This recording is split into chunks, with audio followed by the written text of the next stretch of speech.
Well, hello there. This is Kirsty of Kirsty Does Stuff, and today, for a bit of fun, because it's Easter Sunday, I'm going to be making hot cross buns. So I've measured out 500 grams of strong bread flour, and to it I've added half a teaspoon of ground allspice and half a teaspoon of ground cinnamon that gives it that lovely spicy flavour. So I'm going to pop this into the big mixing bowl. There we go, make sure it all comes out.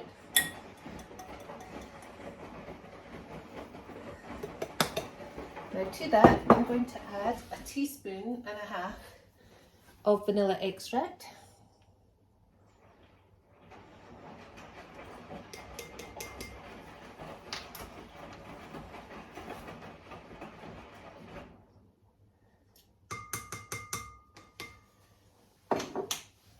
And we're going to add the the zest of half of an orange. Now, where did I put my zesty thing? Okay, found it. So zest of half an orange. Just goes straight in. Right, to that we're going to add 1 egg.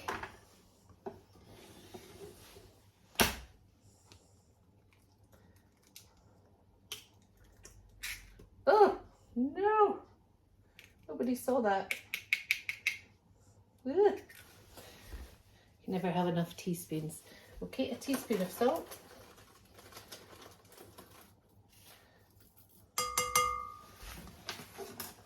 Okay, so we've got our salt. We've got 50 grams of brown sugar. Lovely. And then we're going to add milk. Now this is 300 mils of milk. I just use semi-skimmed, straight out of the fridge. I put it in the microwave for 15 seconds just to warm it up a little bit, and I'll pour that all in.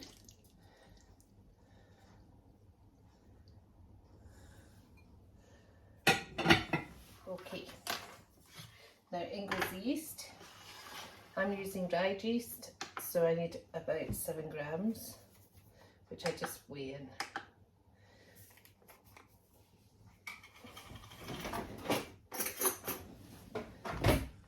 Quite light stuff, so it's 4, 6, 7. There we go, 7 grams. Okay, move all my dirty plates out the way, and we're going to start mixing it. Now, this might be a bit noisy, I do apologise. Hang on, you can't see it. There we go.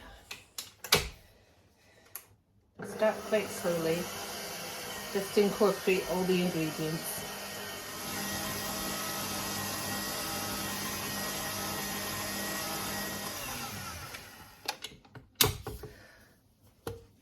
You can see it's quite a wet mixture, and that's why having a mixer is so good.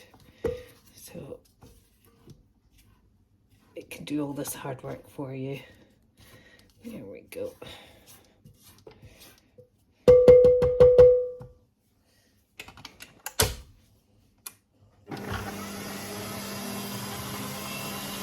Bring it all together.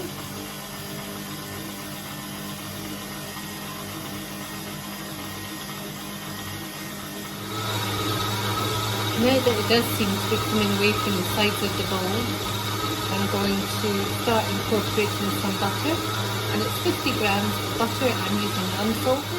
So we're just going to add it about a few bit of time.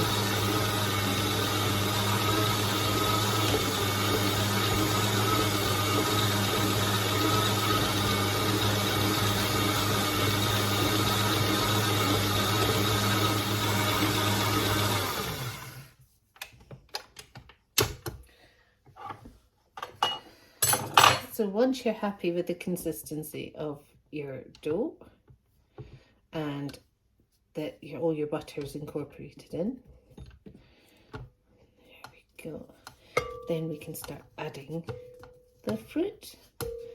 Now we've got 200 grams of dried fruit mix. You can add individual fruits as long as it adds up to 200 grams. You can use cranberries, you can use raisins, sultanas, mixed peel. I have used previously a mixture that I've made for mince pies at Christmas, and I had a bit left over, and that's quite a wet mixture. But my husband said it was delicious, so who am I to argue? Right, I'm going to give this a wee bit longer before I put my fruit in.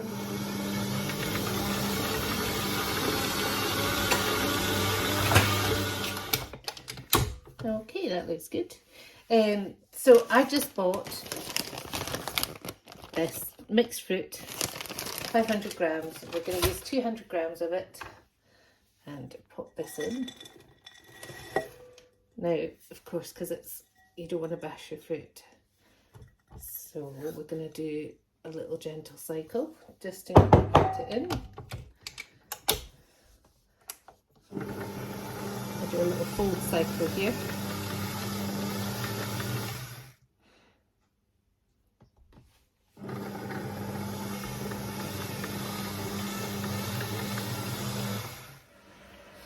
Hi there, it's now a little bit later on because my camera stopped filming just magically, or I didn't press the button right, something like that. But anyway, after we'd used the mixer to incorporate the butter, we then incorporated the fruit, 200 grams of fruit. It's now been sitting here covered to rise for about an hour and a half. Between an hour and a half and 2 hours is perfect. So now we're going to portion it up and leave it to rise again. Okay, so we're going to just put a little bit of flour on the surface because it's quite a wet dough. We don't want it sticking. There we go. Now I'll just get a little dough scraper to get it out.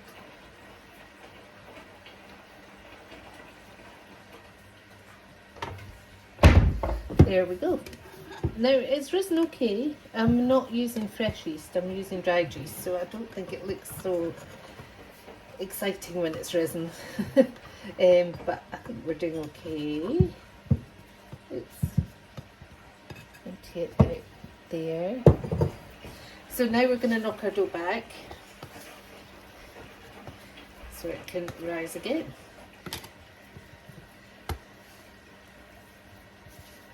A little bit of flour in my hands so it's not going to stick to my hands.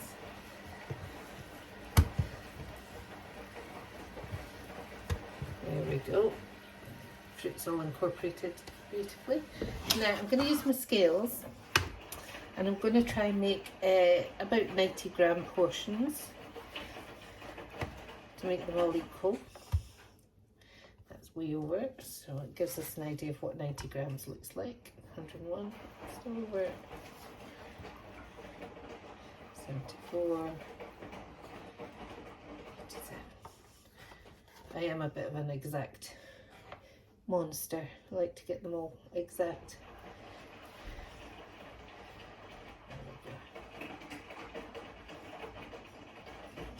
And it's not letting me win this time. 92 is going to be slightly over that one. Never mind. Right, I'll just do the rest.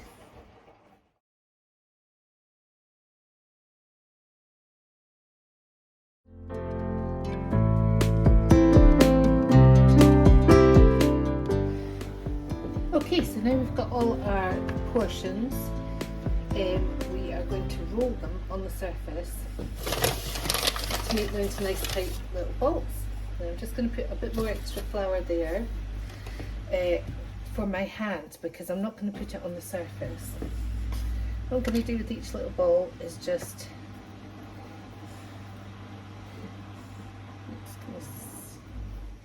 pull it round like that. So it's like a little dumpling, and then I'm going to just roll it round and place it up there. So I like to pull them underneath to begin with. that they're sort of automatically going to form this sort of ball shape when rolled. There we go.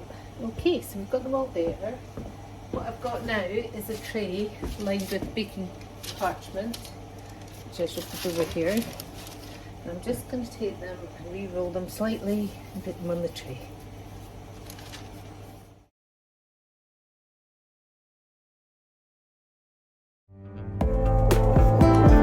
Okay, it's about an hour after we've rolled our little hot cross buns into balls, and they're ready for the oven. But first of all, we're going to glaze them with some egg, and it has a little pinch of salt in it. A little pinch of salt stops the egg from going that stringy way, that gloopy way. And then we are going to put the cross on, which is made up of 100 grams of flour, just plain flour, 40 grams of icing sugar, and about 50 to 60 mils of milk. You can see to get it to the right consistency, you might need a little bit more or a little bit less milk. Okay, we're good to go.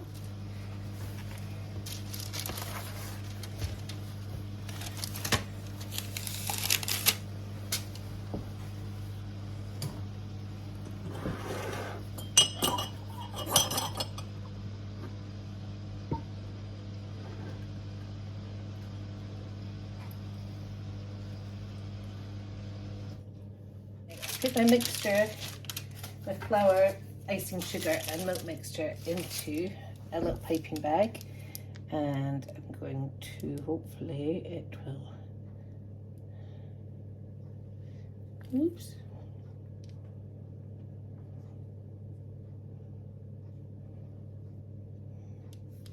I want to stick down to the egg, there we go.